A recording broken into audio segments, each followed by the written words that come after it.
diversity, business, expansion, culture, people, connectivity, homogeneity, inequalities, inequalities, inequalities, inequalities, inequalities, inequalities. inequalities. The world that we live in now is more connected than ever. After centuries of technological progress and advantages in international cooperation, the word globalization has become increasingly known. But what is globalization and what are its consequences? Globalization is the word used to describe the growing interdependence of the world's economies, cultures, and populations. That happens because of the cross-border trade in goods and services, technology, and flows of investment, people, and information. Countries have built economic partnerships to facilitate these movements over many centuries. However, the term gained popularity after the Cold War in the early 1990s, as these cooperative arrangements shaped modern everyday life. The wide-ranging effects of globalization are complex and politically charged. As with major technological advances, globalization benefits society as a whole, while harming certain groups. That is why it is important to understand the relative costs and benefits of it in order to alleviate problems while sustaining the higher payoffs.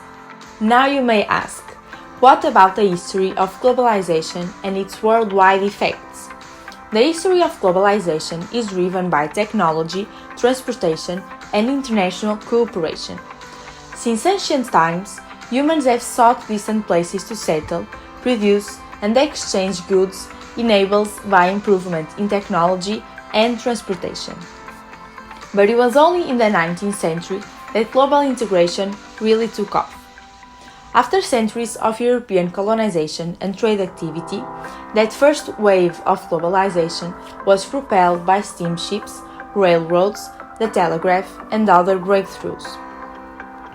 However, this globalization trend went during the catastrophe of the First World War, followed by the Great Depression and the Second World War.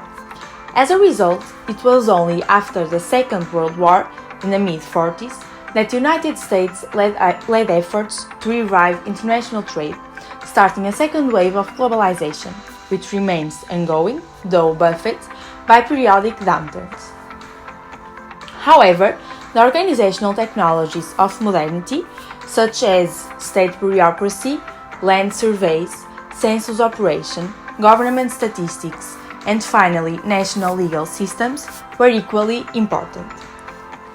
The result was not only the creation of world regions with distinct economic specializations integrated into a single world production system, but also the establishment of a single world of rules and regulations for the system's operation.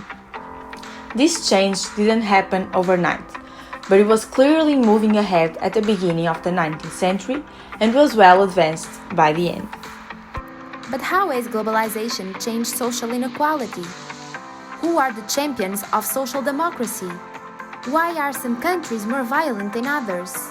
Deep down, why is globalization associated with inequalities?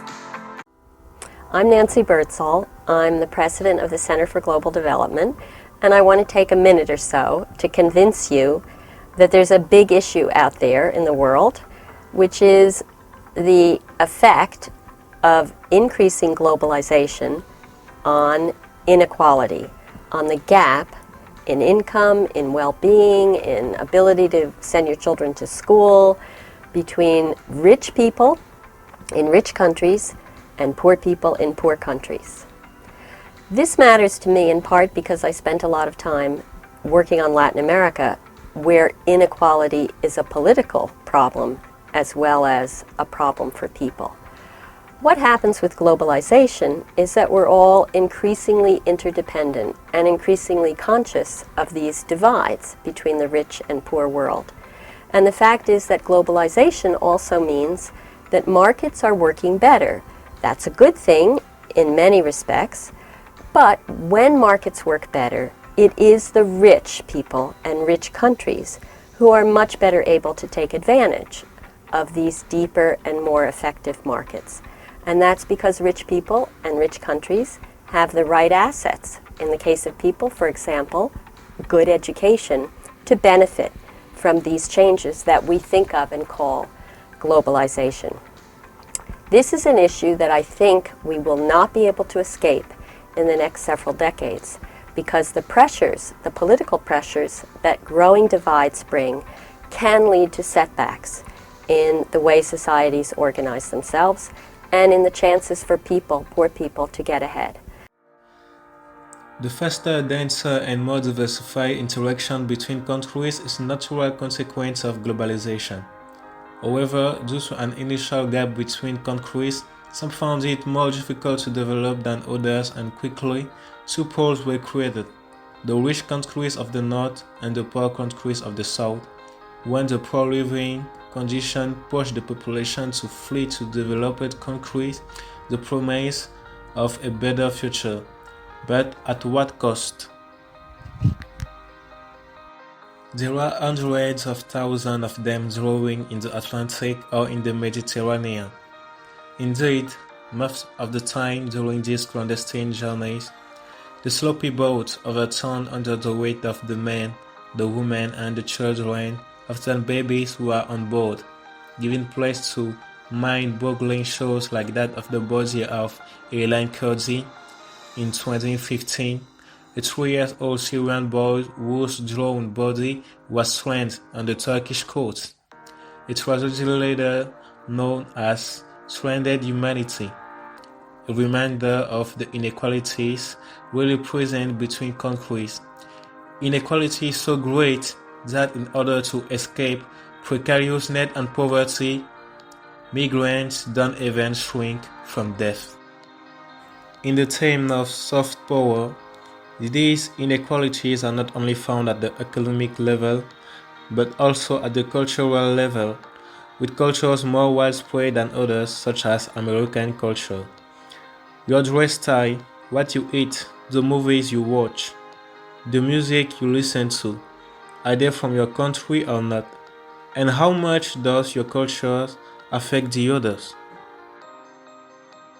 Besides, the founders of large international great companies such as Jeff Bezos or Bill Gates, or even the big stars of the modern music like Beyoncé, Jay-Z, Katy Perry, Miley Cyrus, Rihanna or Cardi B are making a lot of money in a few days than the majority of the people in a lifetime. With the globalization, the communication, the circulation of products, and the dissemination through the media are happening faster and wider. And strangely, only a small percentage of the population benefits from it. 1% of the world's population is richer than the remaining 99%. Since 2010, the weight of the poorest half has shrunk by $1,000 billion, unlike the super rich whose fortunes have increased by $500 billion. It seems that with the globalization, the rich are getting richer and the poor are getting poorer. As habitants of a developed country, globalization is presented to us as something that contains only positive aspects. However, the example that we saw before shows that this is not 100% true. Problems of inequality in the fast fashion industry and inhumane working conditions continue to happen, and despite reducing poverty in sort of a way, did not render these countries economically viable. And that is why globalization is often accused of the creation of the West and the rest. In fact, while some countries benefit from globalization, others are left behind, with increasing inequality issues. On the other hand, globalization failed to analyze its impact on poverty and inequality in developing countries. Globalization as a concept is not itself the problem, but the way it is being managed and put into practice is indeed hugely problematic. So our advice for everyone who is listening to us right now is be aware of the problems that globalization can bring, and never forget that this situation might be improved with everyone's efforts. Let's all work together and fight inequalities associated with globalization.